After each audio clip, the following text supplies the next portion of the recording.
to everyone who attended the Rotary reunion last week, thank you very much. It was a great time, lots of energy, lots of personalization and socialization. So we did Rotarize quite well, I thought. Thanks to team leaders and all you participants.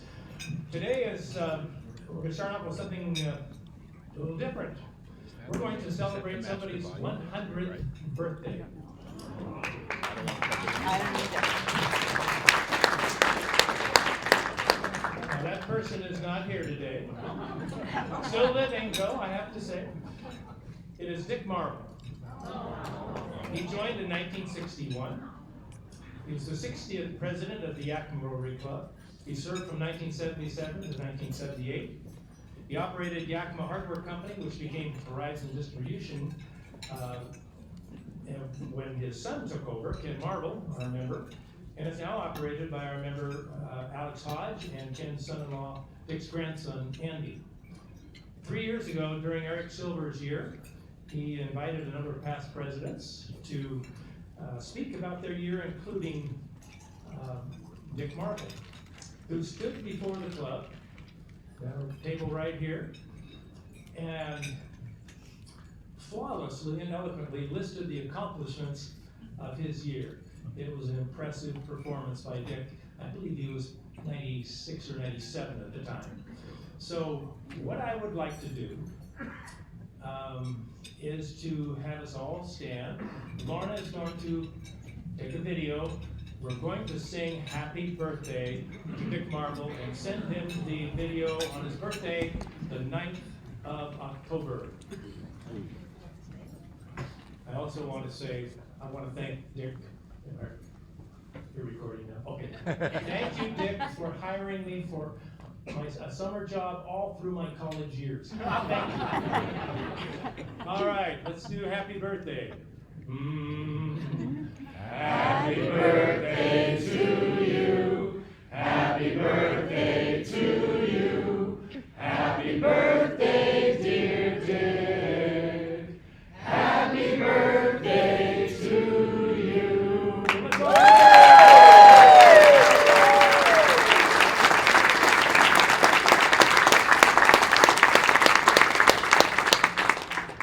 Thank you. Thank you. I think she's going to enjoy that. All right.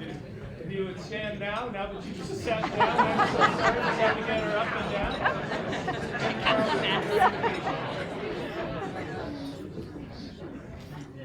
Thank you, President Greg. I didn't live to be 100, obviously, but I did live long enough to go to my 50th high school reunion, which was just a tremendous amount of fun. And getting together with a group of teammates that we had in the various sports got us to recount an awful lot of things, our failures, few successes, and most of all, I think what stood out to me was the fond memories we had of the coaches that had influenced our life and had infused us with a lot of values that today are so good for the whole group. And it was really a tremendous recollection that took place. And so today, we're going to share that coaching, and coaching becomes a part really of all of our lives as we try to influence others, mentor them, etc. So if you bow your head for a moment, I'd like to say, oh gracious God, I thank you for calling all of us to the ministry of coaching.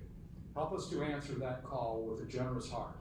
Enable us to all be good coaches, skilled, informed, fair-minded, and caring in our endeavors. Let us see beyond the rules of any one sport and catch the spirit of daring greatly. Grant us the wisdom to see that athletics are not only about healthy bodies, but healthy minds. That sports are not only about victory, but enjoyment. That competition is not only about winning, but building community. Let the grace of your spirit inspire and guide our coaching so that we never lose sight of the dignity and worth of each and every person whom we coach. Help us to follow the example of your grace, not only by instruction, but by encouragement and love. Finally, dear Father, teach us and all whom I coach to be grateful for your many blessings. We make this prayer in your name. Amen.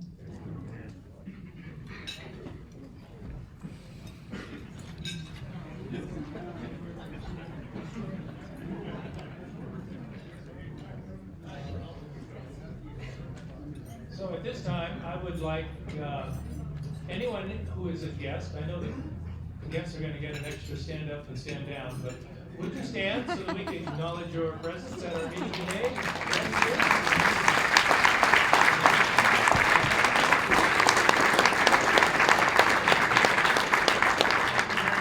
Great to have you here. I hope to see you back again. See, I need those who are going to get blue badges today to come forward. I think we have 3, 4.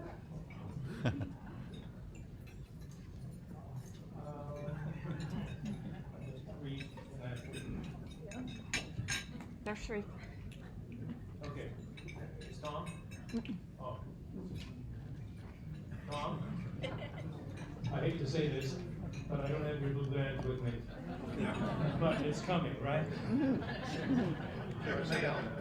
Yeah.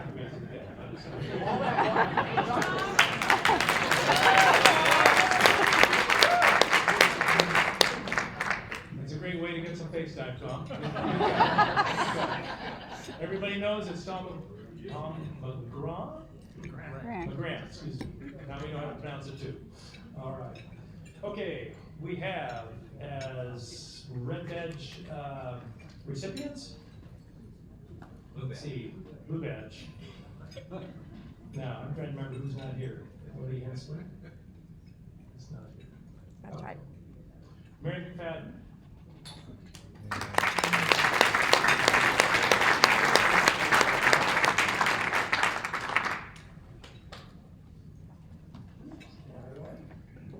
And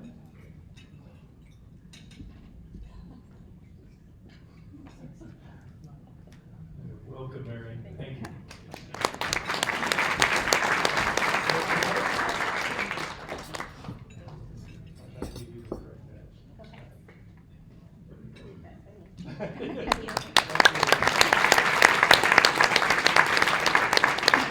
Anthony Peterson.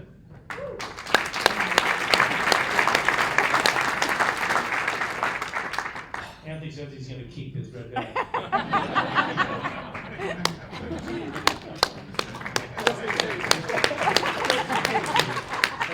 Okay. Coming up soon, we just we're right in the middle of Operation Harvest. We'll hear about that in just a little bit. But coming up on November 19th is our Rotary auction, which we haven't had since 2018. And we are in great need of silent auction items. If you, I guess I would just charge each of you to think about something that you could, or someone you could approach, or a business you could approach to ask for a silent auction item to add to our number. Today is the 6th of October. The 19th of November is our auction date, so it's coming quickly, and you'll hear more about it here in just a minute. Rotary Operation Harvest. How many of you have trod through and hiked through neighborhoods dropping off grocery bags? Raise your hand. All right. Did you get quite a bit of steps in? Yeah. Is Charlie Robin here? Just right outside the door. Oh, Right there. Charlie, you're finally back. I heard you went to the Rotary office and said, I need 250 more bags. So you must have just finished the last one. Indeed. Okay. All right. Saturday's the day. Saturday's the day to have your bags on the porch so they can be picked up. How many are picking up? All right, great. I know where a lot of you are going to be Saturday morning. Nicole Donegan, you are up next.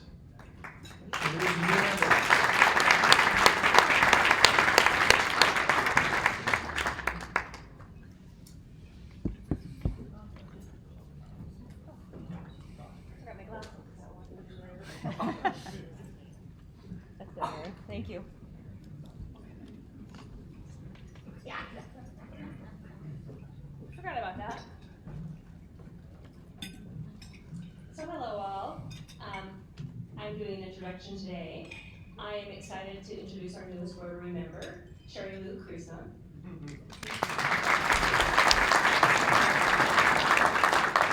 As you may be able to tell, Sherry Lou hails from the Great White North.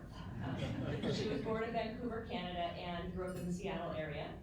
She's had an exciting 30-year professional career working in creative departments for some of Seattle's best-known brands, from Nordstrom's to REI, Starbucks, Russell Investments. She's also had some very unique work experiences you wouldn't expect. For instance, she told me she once worked on a construction crew for about a week before breaking her wrist using an impact driver. Sherry Lou's never wanted to back down from a challenge, not even one that exceeds her limited upper body strength. But on the upside, it was during that time that she met her loving husband, Corey, her best friend and person she most likes to spend her time with, along with their fur babies. She and Corey had long dreamed of retiring to Yakima and getting away from the Seattle rat race, and when COVID hit and everyone began working remotely, she thought, why not, let's go. They moved to Yakima, they bought their dream farmhouse, and they were able to move Sherry Lou's mother in with them, so she was able to enjoy her final days overlooking the neighboring orchard, apple orchards. After caring for her mother and the world getting back to normal from COVID, Sherry Lou's good friend Erin passed her resume along to us here at Field Group. She joined us as an account manager this past February and has been managing several local accounts and working with some of our club members at Entrust Community Services, Yakima Neighborhood Health, and Capitol Theater. Sherry Lou works very hard to always have a positive attitude. It is a lot of fun to be around. She is very dedicated and loyal and does what she can to support her clients. We are very excited to have her on our team. She is thrilled to be here in Yakima and has always loved to garden. Her new home has lots of gardens, so she spends a lot of time reading about our local climate and learning how to care for her multitude of plants. She also loves to hike, but after a run-in with 3 rattlesnakes this summer, she's not sure she's going to hike on this side of the mountains anymore. Most of all, Sherry Lou has wants her life to be about service, and she's dedicated herself to many causes throughout her life. She's excited and honored to be part of our downtown Yakima Rotary. She's also been tasked, by the way, with selling ads for the Rotary auction booklet, so give the new kid a break and place an ad. I hope you will all now join me in welcoming our newest Rotary member, Sherry Lou Creason.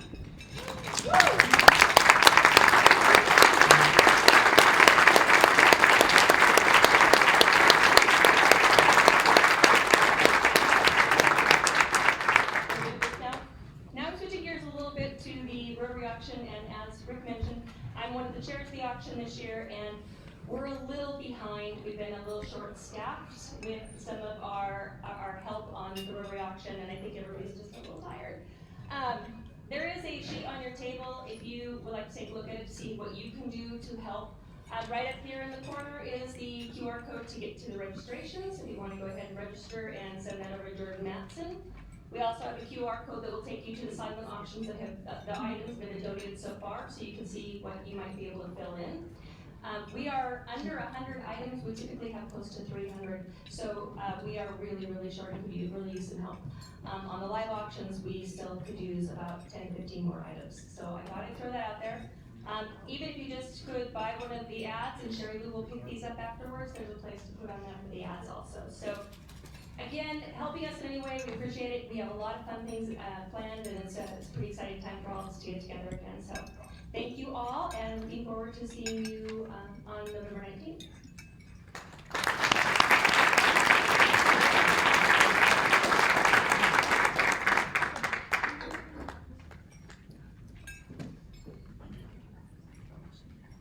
All right, I think Billy Bacon's up with, what is it, Mutts and Niggles.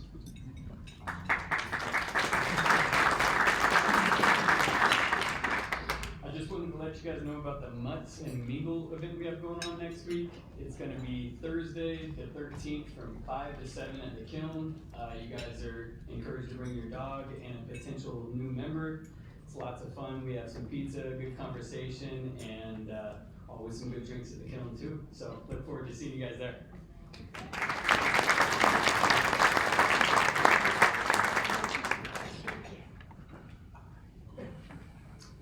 You have to bring a mutt? Don't have to. Don't have to bring a mutt. Don't have to. All right. Next, we're all Hall is approaching the podium, Juan Martinez is going to give us a National Hispanic Heritage Month talk and presentation. So welcome all to the podium.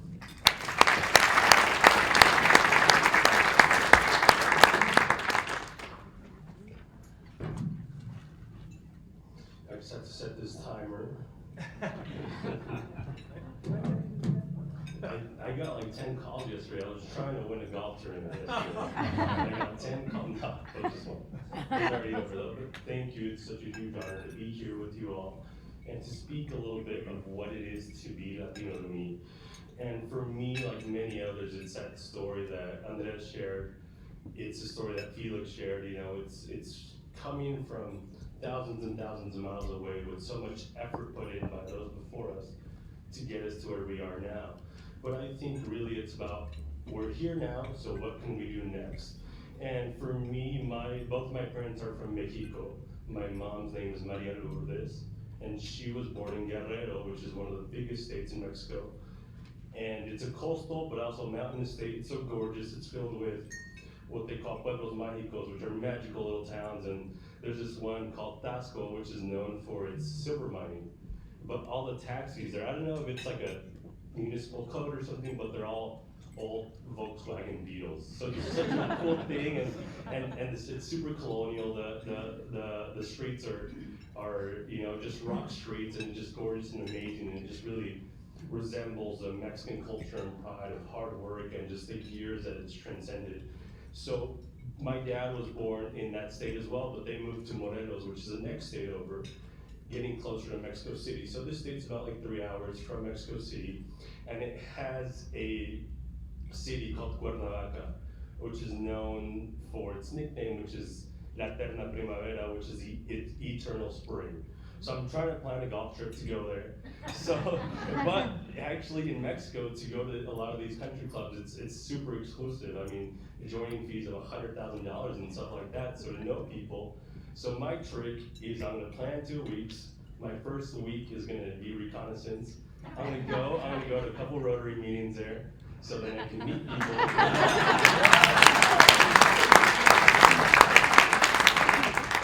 But it truly is awesome. I mean, to go and visit, to go and see, and especially being in Mexico City for 6 months, studying over there was just an awesome opportunity, and really expanded a lot of what Mexicans are, because I grew up being here, being a Mexican American, where, you know, our parents come from small towns that they have very little education. So it was great to see university students that are doing so many great things around the world, friends that I still have now, and it was really great. I studied foreign policy, which was great, and as any foreign policy, the U.S. is always the enemy. So much so in Mexico as well, but it was great and it was awesome, and you know, kind of making that journey, like I said, from one state to the other is similar to what my dad was. My dad, he has 5 brothers, maybe 2 sisters, and his job was always to work from a young age. So he came and he actually was in the Mexican military, which was awesome. He was stationed, his job was to go to all these weed farms once they had the initial attack or whatever, and they raided them. His job was to pull them and burn them, and he was on the mountains of Chihuahua, which is northern Mexico. So I think that just came up at random times. I think stories from my family members, and especially my father, just come at random times. We were at a place and I asked, what's machaca? And he's like, oh, that's like Mexican beef jerky. And I remember eating that for the first time, because we would go on these mountains and just sleep there for days and days. So that was the only thing that wouldn't go bad. And then he was a Mexican, it was a police officer in Mexico City. So every time that I've gone to Mexico City with him, I swear he talks to the police officers like he knows them. And he likes to think that he knows directions and maps more than Google and Apple Maps, but I don't think he does. I actually, one time, I think it was 2 years ago, he went by himself, he flew into Mexico City, he had a red-eye flight, and then he had an Uber waiting, and then I guess he got kicked out of the Uber because he was telling the Uber driver that he was taking the wrong way. And I don't know, imagine that confidence to tell the Uber driver that is an up-to-date, you know, I think there was a crash, so he was taking it the other way. He's like, no, he just wants to charge me more, he just wants to do this. So I think that's such a funny anecdote about my dad. But through that, my father has taught me a lot. My father came here, he's worked at Twin City Foods in Allensburg for about 30 years. So he drives there and back every day. I mean, there'd go weeks where I wouldn't see him because I'd be in bed before he came back. And through all this, he taught himself to renovate houses, to build them from start to finish, to gut them. His first house he bought, he dug out the basement by just shovels and pickaxes, and he did that, and I think that's such a, luckily I wasn't old enough to help, but I have helped on similar projects that aren't too easy. So he instilled those values into me. As when I was a kid, I remember being 5, 6 years old, and from then up until now, he would wake me up at 6 in the morning on weekends to go take me to whatever project was going on. And sometimes, the issue that I have was that, hey, this isn't even our thing, we're just gonna go help someone, and what are we getting out of it? And my selfish, especially when I was 12, 13, I was like, what am I getting out of it? But he really instilled the value of, you do things together through community, because we would go and help people that would help us in one way or another, people from the church, and not only was I learning that, but I was learning those tangible skills, I was learning those intangible skills of hard work, of sacrifice, of dedicating your time to something greater than you. And I've used those day in and day out. And like I said, a lot of these projects, they're actually finishing a renovation at their home. They're adding another 600 square feet because my sister had a kid, so my nephew, the first one, so they decided to add a huge living room just for him, I think. But the excavator couldn't fit all the way to the back. So we had to dig that thing out, I think it was a 30 by 20 block just by pickaxe and shovel, and we actually dug too deep, so we had to throw in some more dirt. Trust me, that's what I did for a month every weekend. But like I say, it's finding the balance of that hard work that my dad and similar like others, it's that generation of hard work and sacrifice that they've taught us these skills. But unfortunately, and they've achieved so much to be able to get us to a place of privilege, but unfortunately they have a ceiling that they reach too quick from the lack of education, the lack of knowledge, the lack of resources.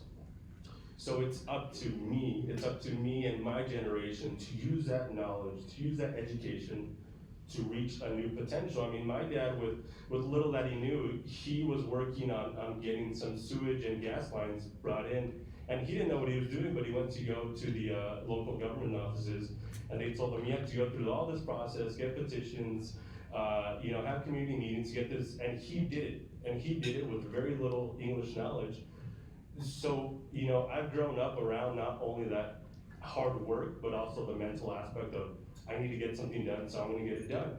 And actually, a good segue into that, I don't know if many of you drive Fair Avenue, but Fair Avenue, especially if you're coming northbound, after that street light on Pacific and Fair Avenue, there's not another street light up until you get almost to the roundabout where it turns into Lincoln Avenue. So there are a bunch of students that are always crossing, there are a bunch of houses, that Fair Avenue, crazy intersection, and I drive it, and I see that there is not many people stop. So, and I talked to neighbors around there, and I had, so I had this idea, this raw data, something needs to be done. And then there's this new thing going on, the rapid rectangular flashing beacons, where you just press a light and it flashes and then it alerts cars. But I thought, how am I gonna make that happen? There's not a formal way to make that happen, as with speed bumps, with, reduced speed limits. So it was just an idea that stuck in my bread. It was just an idea that stuck in my head. And I took that, and it was months and months and months, and I was speaking with a friend from the Yakima Health District, and they had brick funds that they needed to use, and I brought this up to her, and I was seeing, I was gonna get approved, because there was a couple locations, and it did get approved, and actually a couple days ago it got installed, so it just takes a seed.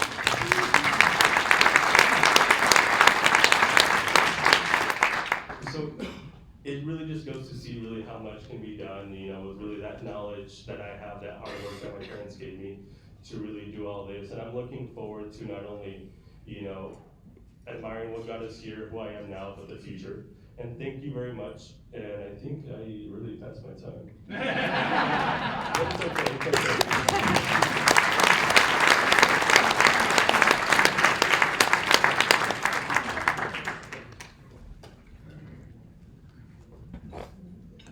Thank you all. What a story. And some humor in it too, always enjoy that too. And congratulations on getting your project approved and creating safety for our kids. All right, this time we have Dana Dwinell, who's in charge of taking your money, I think.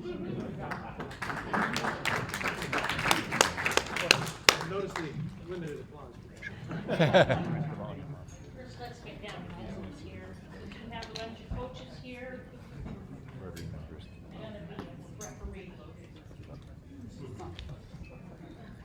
So I have everybody's attention.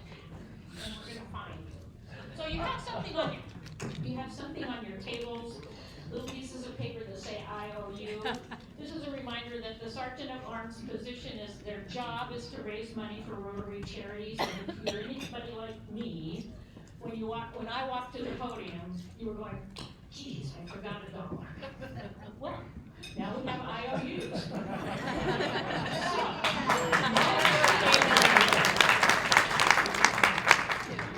Use them well, use them wisely, okay?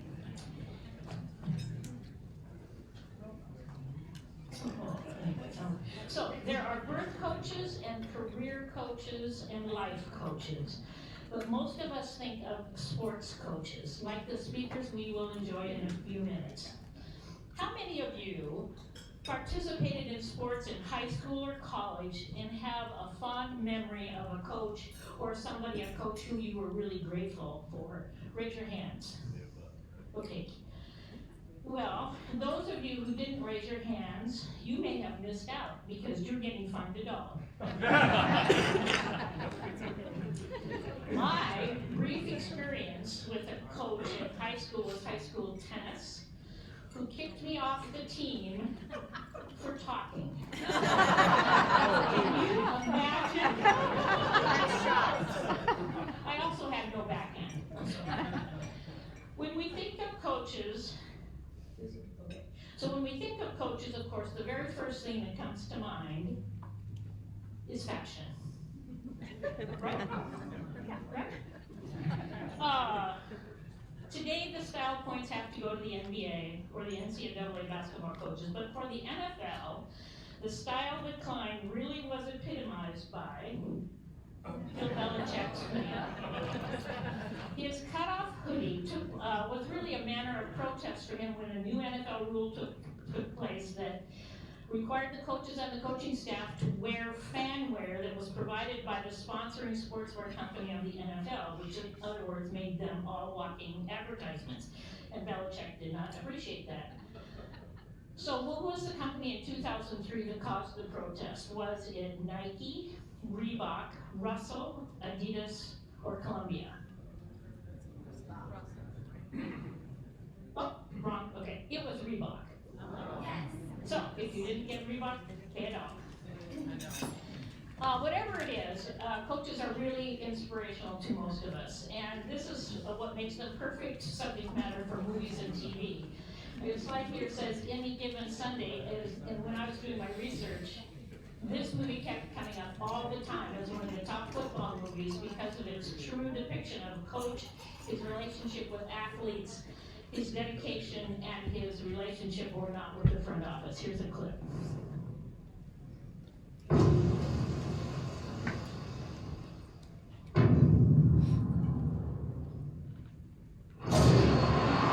I've sweat blood for these men, given up my wife and my children for these men. I've given up everything I have for these men. Game's all that matters to me, because it's pure.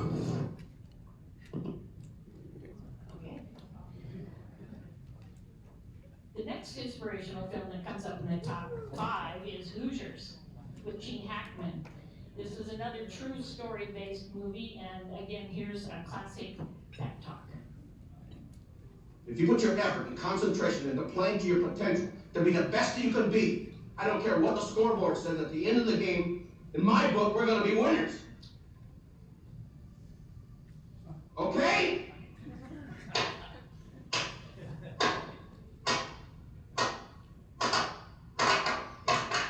All right!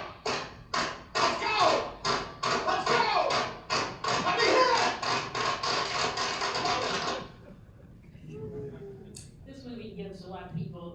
goosebumps. And so does this other movie, which is a Disney classic, probably one of the best locker room pep talks ever. The movie is Miracle. One game. If we played them 10 times, they might win 9. But not this game. Not tonight. Tonight, we skate with them. Tonight, we stay with them. And we shut them down because we can.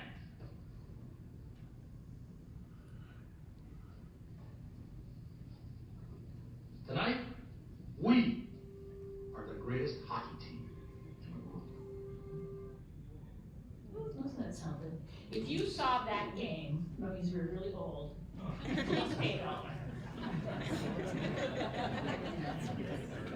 Okay. So good stories attract good stars. Here's a list of actors. Which one of these actors has not played a coach in a movie?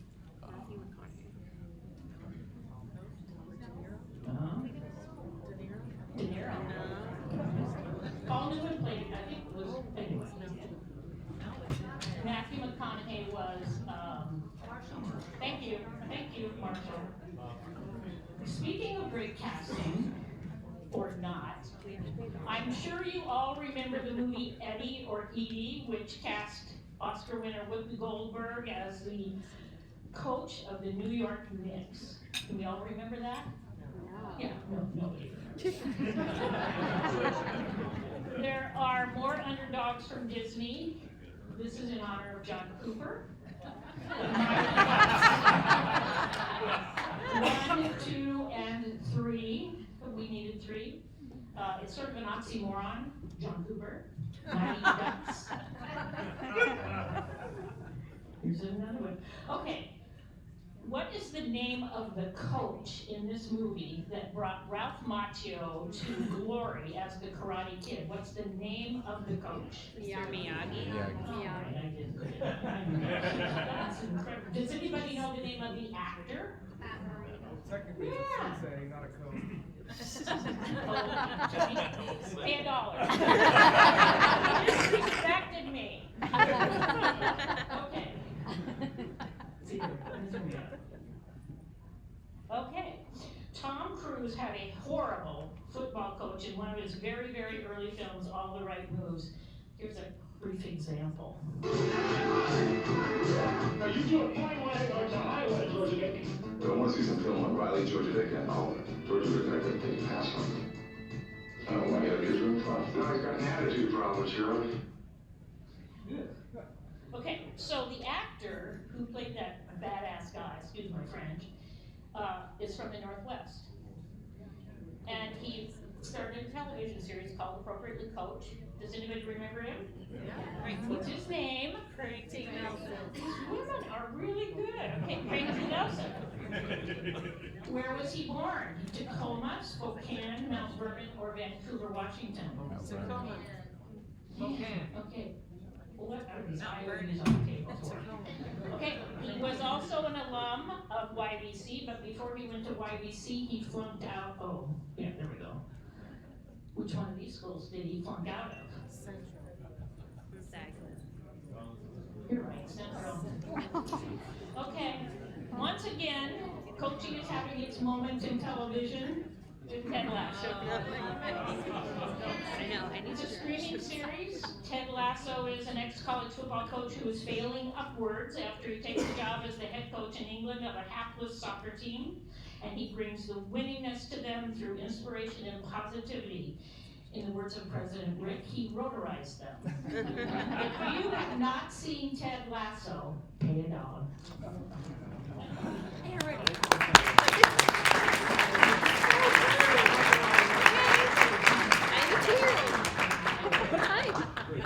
We're gonna have an office day.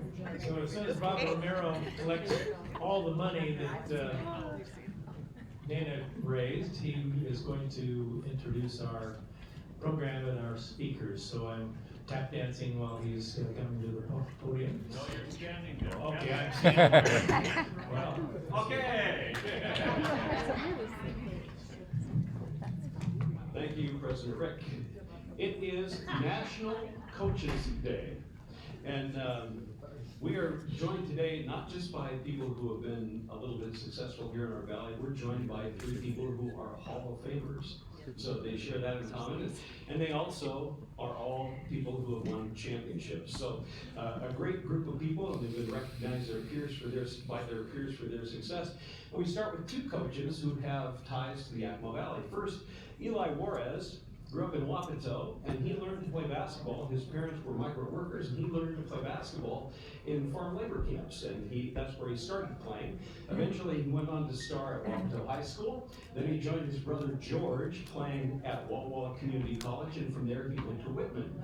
After completing his playing career and his education at Whitman, he started out coaching at Dayton, where his teams enjoyed a couple of undefeated seasons. From Dayton, he went to Wenatchee, where he built a very successful program with the Panthers, and from there he returned to his alma mater and coached at Wapato.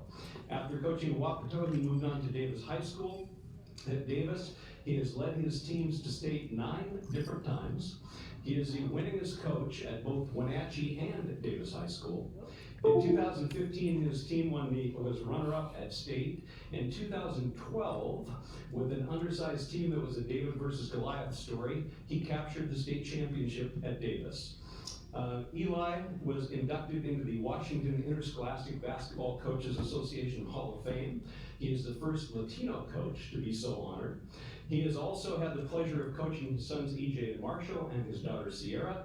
And please welcome to Rotary Davis High Hall of Fame coach Eli Juarez.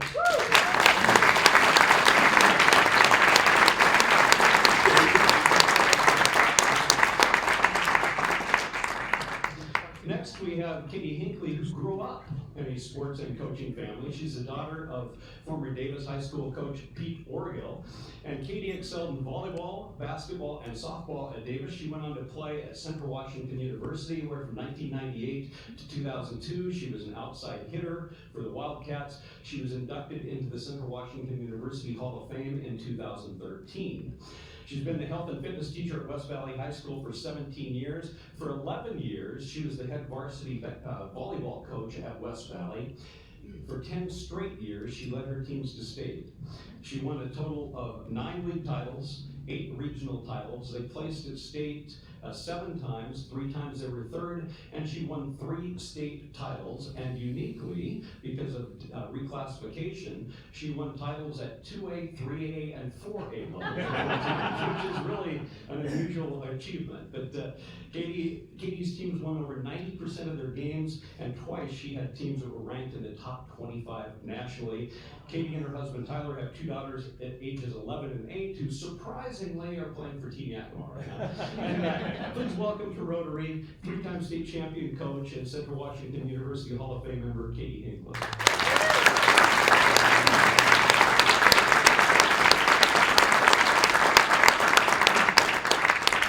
What's that line they used to use in the children's TV program?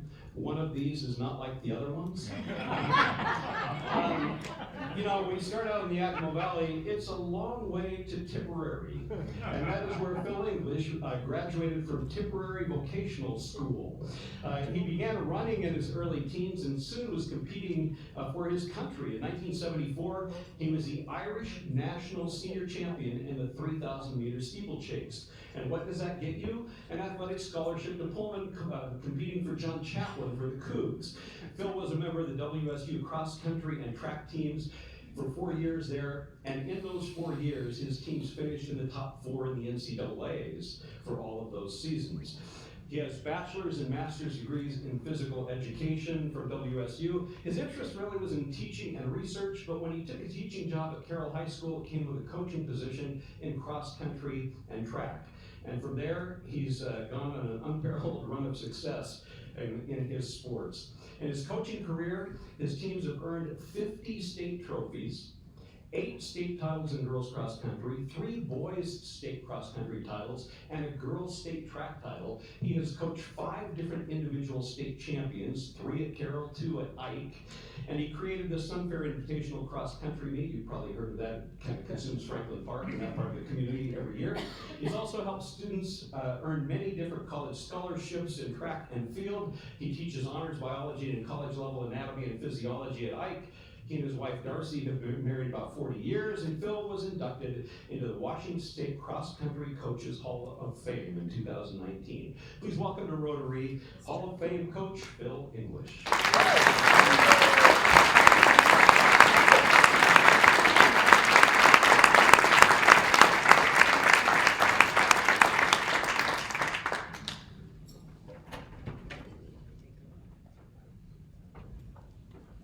So you can each take my microphone and push the little button up. There we go. It's always the first start. And so we'll start just kind of question and answer, and some we'll do where we ask all 3 of you to answer the same question. We'll have some individual questions as well. But obviously all of you had sustained success, which is an amazing achievement in any field. What are the foundational elements or principles that it takes to build a successful program? And Eli, we'll just start on the end with you. Okay. Is this on? Yeah. You know, lots of things, but I would say that the first thing is probably making sure that you network with a lot of people that has, you know, that thing in the program. In other words, what I'm saying is, if you know a lot of people and know a lot of things, then they will help you become successful. That was probably one of them. The other 3 or 4 things, be a listener. What was the other one? Listener. Make sure that you, I have them down in my notes. listener, learner. Make sure that you make adjustments, and then just make sure that you are a communicator. And that's it. So for me, I think one of the things that started off my program was to really look at it and figure out what kind of culture I want.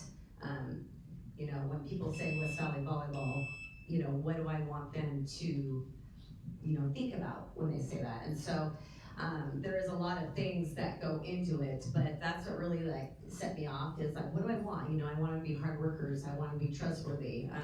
I want it to be a safe place, you know, and stuff like that. And then you go from there.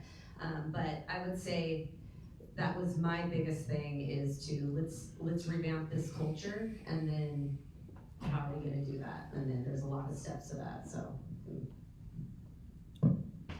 first of all, is there any work getting done in Yakima today? What are you all doing? So I suppose, you know, where I'm coming from is maybe a little bit different from Katie and Eli. I think that, you know, it's got to be, the kids have got to see that it's really important to you and to them. The kids are great at reading character, you know, is the work being put in, and you know, and kids, you know, changing times over the years, you know, the basic thing remains the same. They want to be successful, but they want to feel and experience that, you know, it's really important to you as well. If I'm doing all this hard work, and track and cross country is hard work. There's no 2 ways around it. You're physically and mentally trying to change an individual, and that doesn't happen overnight, but it's got to be important to the coach, I think. You mentioned kids, society changes, parental relationships, connections, all of those things change. How did you adapt as a coach, and Katie, we'll start with you, and how did you adapt as a coach to the way kids are changing, how they respond, how they behave, what their interests are, and really competing with that and finding a way to continue in a successful manner? You know, I think that one of the biggest things for kids is, you know, when you're coaching is to invest in them. You know, not just on the coaching aspect, to know that, you know, besides the wins and all that, that you truly do care about them, no matter, you know, whatever background they have, that you definitely want the best for them. And I would say, you know, as a coach, a coach can have the best positive impact in your life, or it could be bad, and there's both in the world. And so I think being there and building a relationship and knowing that you appreciate them, whatever their role is huge, and they recognize that and see that, and they will work hard for you.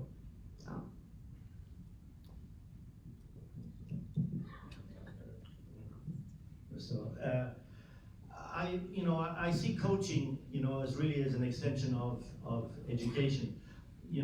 I'm getting asked this question, when are you going to retire? More and more all the time. And my answer to that is, it'll probably be some administrator is going to cause me to retire. So, is Superintendent Green here?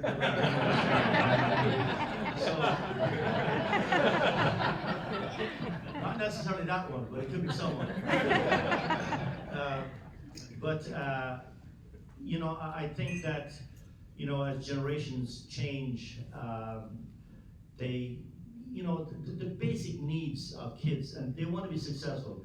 I don't speak a word of Spanish, but a lot of the teams are heavily Hispanic. There's only really one word I need to know in Spanish, and that's andale. And I learned that. That's all I need to know when the kids are out running. But they're, the basic needs need to stay the same. And it's all about an extension of education. I mean, how many state titles are enough? It's moving them on to the next level. I still believe that, because this is the way I came myself, was that, if you can lessen the effect if you can get a college education with the least amount of debt, you don't owe, on the average, $37,000, coming out with a bachelor's, then that's my job. That is my job, to move them forward in education. And at 2 o'clock today, I've got a call, to make, he's actually calling me, major D1 school. And this is every bit as important as what I do in the classroom. My job is to get this one particular individual, 5-6 years paid at a D1 school. That's my job. And so it's an extension, really, of coaching and education. I don't see those as separate. I really don't. Good job. Great answers. I often also get asked that same question, and it's interesting how you would respond to that. Mine is, as soon as I see something fun, I'm done. I'm flat out going to just leave. But and it's really hard not to have fun at coaching. Now that's that part of the question that I need to answer. The other part, dealing with the students and changing, I'm sure that all of us have gone through seeing changes. I mean, when I first started out, you had kids that you yourself was the power. That's the way I started out. Boom, I'm all mighty, and you guys will do what I say. But as the years go by, these student athletes, they start to change a little bit. You don't necessarily change everything within yourself, but you listen to them. You hear their problems, you hear what they're going through, and then you have to kind of figure out, okay, how can I deal with them in the same way and yet in a different manner? So as far as with me, back then, make a kid run 50 lines or 50 stairs or whatever it was for the punishment, it was one thing. But nowadays, it's more or less changed for me in trying to get it as a team working. So if he messes up, the team puts the pressure on him instead of it's me putting the pressure. So there's lots of little psychological things that you can do to change, the student to do what you want to do. And for me, like I said, I've seen a lot of changes, but it's basically listening, learning, and then making that adjustment that you need to make to continue to have kids in your program in order for them to be successful at the next level. Individual question for you, Eli. At Davis, your team that won a state title, undersized, going against schools that featured big-time Division I recruits, and yet you won a state championship. But what none of them knew is you had a future Super Bowl MVP playing for you.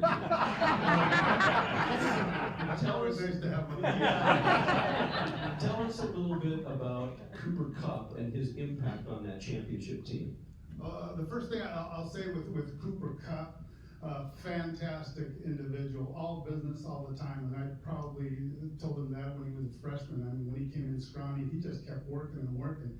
But the thing that a lot of people do not know about this championship team, including Cooper Cup, mind you, we take the state championship, we rush in, and we're in the locker room, and these kids are going like crazy.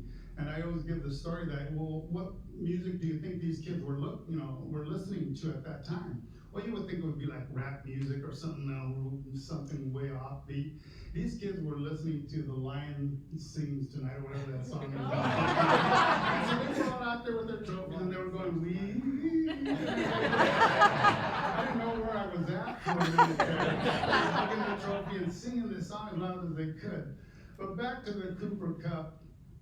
Cooper Cup was an outstanding individual, and in the 4 years that he was in our program, not once did this individual, dink around in practice. He didn't tell jokes that were going to disrupt what we were doing. He came in, he did his job, he was all business, he finished, then he would continue either doing weights on his own, and just like he would if we had late practice, he would do it before. But he was just a unique individual in that his mindset was so much different than everyone else's because he knew what he wanted. And that year for us in our program, of course, it was to try to take a state championship, but it was not only in my program, it was also in the football program. He just had a totally different take on things, which was interesting because as a freshman or sophomore, you're dealing with an adult, more or less, on a different plane, whereas the other kids, they were your basic juvenile, singing the song anyway. That's kind of cool. Thanks. Katie, these guys are talking about administrators and retirement and all of that. At a run of amazing success, you stepped down from coaching your volleyball program. You had to balance during the time you were coaching, having daughters, being a mom, doing all of that. Now you're coaching your daughters in Team Yakima. Tell us a little bit about trying to maintain that balance with the demands of coaching. Sometimes I look back and I don't really know how I did it, but you just do it. But when I started coaching, I didn't have kids, single, and when I ended up taking over the program, I was jumping in, all in. I wanted to turn things around. We did a lot. And I knew I wasn't gonna be able to coach forever, as I knew I was gonna one day have a family, but I just didn't know when. And so I knew the last team that we left, that was when we won the 4A. Even if we did or didn't, I knew I was gonna be done with them. But at that time, with my 2 little girls, I was like, realized, man, I'm almost with other people's children more than my own. And it was just, I have so much respect for women with children that are in this field and being able to, go there and be a coach and work and all that kind of things, and still trying to manage being a mom, and a wife and all that kind of stuff. So I knew that I couldn't keep up with what I was doing and wanting to be as involved in my children's lives as much. So I took a step down. But it has been fun because I now get to watch them. They play every sport. I'm very fortunate that they actually, I would have liked them if they played, but they didn't, obviously. But I'm very happy that they love sports. But it's fun now to go back. Last year was the first year that they started playing volleyball at Team Yakima, and I was the coach of, 12U low team, and I'm like, wow, I gotta dive things down here, this is a lot different, but it was so much fun, and it's amazing how many things I still use with the 12s that I do with 18-year-olds. So it's been really fun, and who knows, it might not be forever. If they, we'll see, but I really enjoy being able to coach them now. So great, thanks, Phil. Most kids, when they're 7 and 8, don't say, I really want to be a cross-country runner. And you have a sport that really, you're recruiting, teaching, and doing that. What's impressive, I think, with the camp that you run at Clear Lake you're not only coaching some of your kids, but all the cross-country kids in the area. You're making your competitors and your opponents better by doing this. You're really an advocate for your sport. Tell us a little bit about that camp and why you do it. So you're saying what I'm doing is really stupid, is that? I'm just saying you have a unique way of Hey, where were you 20 years ago? Yeah, you have a unique way of convincing kids that something is fun that most kids don't believe is. You know, so, yeah, it's, you know, cross country especially is just plain hard work. And, you know, there's a unique culture inside cross country in that, you know, that performances are recognized by other athletes and coaches. I mean, you know, at the high school level here, there's probably a dozen coaches coaching now and in the past that could be Division I college coaches. So it's all about moving the sport forward, you know, and I think that's that plays a you know, a big role in this as well. And I suppose you know, when I was growing up, you know, you said they don't grow up, you know, being a cross country runner. You never met my older brother, so that was the reason I ran. So.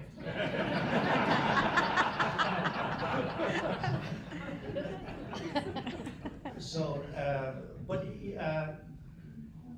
yeah, you do, but it's incredibly rewarding as well, and you know, hopefully they'll turn into lifelong people that exercise, and there's a very strong culture inside the cross country runners, and again, going back to, you know, they want to be recognized for what they do, and it's you know, training on a regular basis. It's bloody hard. There's no two ways around it. So when you finish coaching and you look back at your coaching career, what are the things that are going to stand out the most to you, or that you will cherish the most? You know, it's not the state titles, because I think every year you go into a season, you have to really reinvent yourself as a coach. There's a brand new group of kids. You know, kids today, they don't care what happened 2 years ago, 3 years ago. They're really interested in what's happening right now. So you have to respond and be flexible to, okay, what's the best way of moving these kids forward? And so just let me give you an example here. So we leave tomorrow morning for a huge meet over at Lakewood. This is the Lakewood north of Seattle. So midterm grades came out. So this is a continuation of COVID. So we had, and we usually don't have this, so we had, you know, 4 or 5 of our kids not doing what they should be doing in the classroom. So they didn't practice. Oh yeah, they did, but they didn't run this week. So we had a coach that said, you're going to be studying for 2.5 hours, you know, while everybody else is training. So yesterday, they all got eligible, you know, but right. So you have to, you know, somebody that's failing classes, they're missing the mark altogether. So this is what you have to do, you know, to you know, correct the situation. And COVID was, you know, we're still seeing the effect of it with kids. They really don't know how to be students. A lot of them do, but a lot of them don't as well. So I suppose the other thing that, you know, Title IX was, when I was in college, it came into being. Of course, WSU played a key role in it. I suppose one of the things I'm proud of on the track aspect of it, when you see Zeppelin Stadium, you know, it's a great facility, and thanks to the people that voted for that and so on. But if you look at it closely though, you'll see women's and men's events being competed for at the same time. There's no other stadium in the entire state where that happens at the high school level. Because always the guys go first, then the girls. Whether it's the high jump, so we've got 2 high jumps, 2 pole vaults, 2 long jump runners. It's equal footing across the board. So you know, when I came to WSU, women were not competing. They didn't train on the same track we did. I was an 18-year-old guy from Ireland with a strong accent, way better than what I have now. I said, where are the girls? So I had traveled internationally with underage teams. So I said, this is nuts. This is just crazy.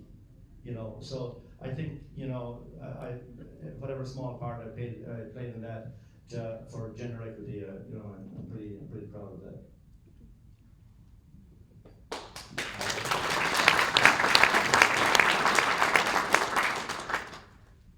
Katie, I guess the same question, we'll just go down the line of what will stand out the most to you or you cherish the most from coaching? Hands down, the relationships. I mean, the wins are great, you know, I mean, you can't deny that, but the relationships are what I miss the most. I mean, to this day, I still, you know, I have my old players calling me, asking me for advice, inviting to their wedding, their baby showers. Last year when I was at Team Yakima, one of my old players, you know, coached with me, and so there's just not a better profession. It's one of the best, at least, teaching and coaching, to be able, like I said, to have a positive impact and build relationships with people. So that's hands down what I miss the most. So. Well, I know you all want to get out of here real fast, so mine will be short. I would say that hopefully I have had an impact on them academically, socially, and athletically, and I'm hoping that that was a positive influence on them, and that's probably what I think. To all of you, thank you for sharing your experiences, wisdom, insight, and some Irish humor. And with that, we really appreciate, as a Rotary Club, the investment you make in young people in our community and how you impact, influence, and be advocates for them. So thanks for the work that you do, and thanks for participating today.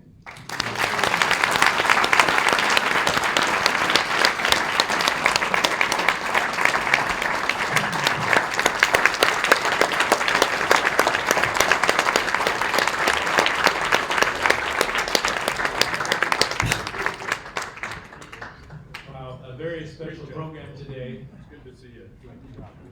I'd like to say that my daughter ran under Phil English, not at the front of the pack, but somewhere in the middle. But she remembers that experience to this day. And when I told her that her coach was speaking at our meeting today, she wished she could be here.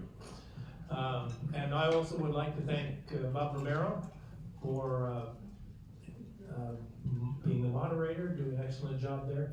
And I think there is a story that Bob could tell about Phil back in college. I think actually Phil was your teacher, was he not? Taught my billiards class. Taught your billiards class, all right. On a great country.